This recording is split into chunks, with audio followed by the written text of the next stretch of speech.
മന്ത്രി വി ശിവൻകുട്ടി തന്നോട് അനാദരവ് കാട്ടിയെന്ന ഗവർണർ രാജേന്ദ്ര ആർലേക്കറുടെ കത്തിന് മറുപടിയുമായി മുഖ്യമന്ത്രി പിണറായി വിജയൻ. മന്ത്രി വി ശിവൻകുട്ടി തെറ്റൊന്നും ചെയ്തിട്ടില്ലെന്ന് മുഖ്യമന്ത്രി പറഞ്ഞു. ഗവർണർക്ക് മുഖ്യമന്ത്രി മറുപടി നൽകിയത് കത്തിലൂടെ. രാജ്ഭവനിൽ സംഘടിപ്പിക്കുന്ന ഔപചാരിക പരിപാടികളിൽ ദേശീയ ചിഹ്നവും പതാകയും മാത്രമേ തുടർന്നും ഉപയോഗിക്കാവൂ എന്നും മുഖ്യമന്ത്രി ഈ കത്തിൽ കൂട്ടിച്ചേർക്കുന്നുണ്ട്. ഷീജ ചേരുകയാണ്. ഷീജ, എന്തൊക്കെയാണ് മുഖ്യമന്ത്രിയുടെ കത്തിൽ പറയുന്നത്?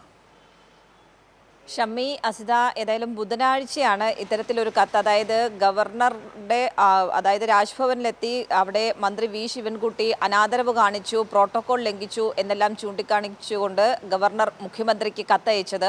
ആ കത്തിനുള്ള മറുപടിയാണ് മുഖ്യമന്ത്രി ഇപ്പോൾ ഗവർണർക്ക് നൽകിയിരിക്കുന്നത്. അതിൽ പറയുന്നത് ഒരു തരത്തിലുള്ള അനാദരവും മന്ത്രി വി ശിവൻകുട്ടിയുടെ ഭാഗത്തു നിന്നും ഉണ്ടായിട്ടില്ല, തെറ്റൊന്നും മന്ത്രി വി ശിവൻകുട്ടി ചെയ്തിട്ടില്ല എന്ന് തന്നെയാണ് ഈ കത്തിൽ പ്രധാനമായും പറയുന്നത്. ഗവർണർക്ക് മറുപടി കത്തിലൂടെ തന്നെയാണ് ഇക്കാര്യങ്ങൾ വിശദീകരിച്ചുകൊണ്ട് മുഖ്യമന്ത്രി മറുപടി നൽകിയിരിക്കുന്നത്.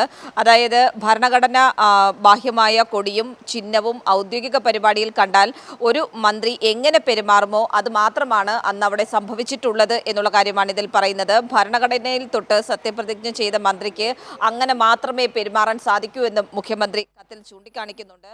അതിനൊപ്പം തന്നെ രാജ്ഭവനിൽ സംഘടിപ്പിക്കുന്ന ഔപചാരിക പരിപാടികളിൽ ദേശീയ ചിഹ്നവും പതാകയും മാത്രമേ തുടർന്നും ഉപയോഗിക്കാവൂ എന്നുള്ള കാര്യവും മുഖ്യമന്ത്രി ഗവർണറോട് ഈ കത്ത് മുഖാന്തരം ആവശ്യപ്പെട്ടിരിക്കുകയാണ്. ഇന്നലെയാണ് ഗവർണർക്ക് മുഖ്യമന്ത്രി ഈ ഒരു മറുപടി കത്ത് നൽകിയിരിക്കുന്നത്. ഒപ്പം തന്നെ ഇത് രണ്ടാം തവണയാണ് RSSന്റെ ചിഹ്നങ്ങൾ ഉപയോഗിക്കുന്നതിൽ സർക്കാർ ഗവർണറോട് വിയോജിപ്പ് അറിയിക്കുന്നത് എന്നുള്ളതും ഏറ്റവും പ്രസക്തമാണ്.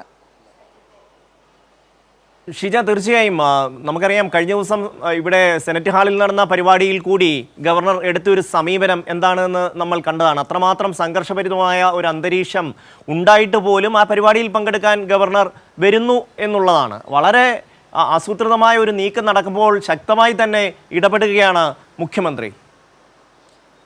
തീർച്ചയായും അതിൽ ഒരു തരത്തിലുള്ള സംശയമില്ല ഷമ്മി. അതായത് ഈ വിഷയവുമായി ബന്ധപ്പെട്ടുകൊണ്ട് രാജ്ഭവനിൽ ഉണ്ടായിട്ടുള്ള പ്രശ്നങ്ങൾ, രാജ്ഭവനിൽ ആദ്യം തന്നെ പരിസ്ഥിതി ദിനവുമായി ബന്ധപ്പെട്ടുള്ള പരിപാടി, ആ പരിപാടിയിലും RSS ഭാരതാംബ ചിത്രത്തിൽ പുഷ്പാർച്ചന നടത്തണം എന്നുള്ള നിലപാട് സ്വീകരിച്ചപ്പോൾ ആ പരിപാടി റദ്ദാക്കുന്ന നിലപാട് സംസ്ഥാന സർക്കാർ സ്വീകരിച്ചു. മുഖ്യമന്ത്രിയുമായി കൂടിയാലോചിച്ച് തന്നെയാണ് മന്ത്രി P. പ്രസാദ് അത്തരം ഒരു നിലപാട് സ്വീകരിച്ചത്. സർക്കാർ നിലപാടും വ്യക്തമാക്കി. അതിന് തൊട്ടു പിന്നാലെയാണ് മന്ത്രി വി ശിവൻകുട്ടിയെ അവിടെയുള്ള സ്കൗട്ട് ആൻഡ് ഗൈഡ്സിന്റെ പരിപാടിയിലേക്ക് ക്ഷണിക്കുന്നത്. പക്ഷേ മന്ത്രി എത്തിയപ്പോഴും സമാനമായ സാഹചര്യമായിരുന്നു. RSS ഭാരതാംബ ചിത്രത്തിന് മുന്നിൽ പുഷ്പാർച്ചന നടത്തണം എന്നൊരു സാഹചര്യമാണ് അവിടെ ഉണ്ടായിരുന്നത്. തുടർന്നാണ് മന്ത്രി വി ശിവൻകുട്ടി വിയോജിപ്പ് രേഖപ്പെടുത്തി അവിടെ നിന്നും പുറത്തേക്ക് ഇറങ്ങുന്നത്. ഈ വിഷയവുമായി ബന്ധപ്പെട്ടുകൊണ്ടാണ് ഗവർണർ മുഖ്യമന്ത്രിക്ക് കത്തയച്ചിട്ടുണ്ടായിരുന്നത്.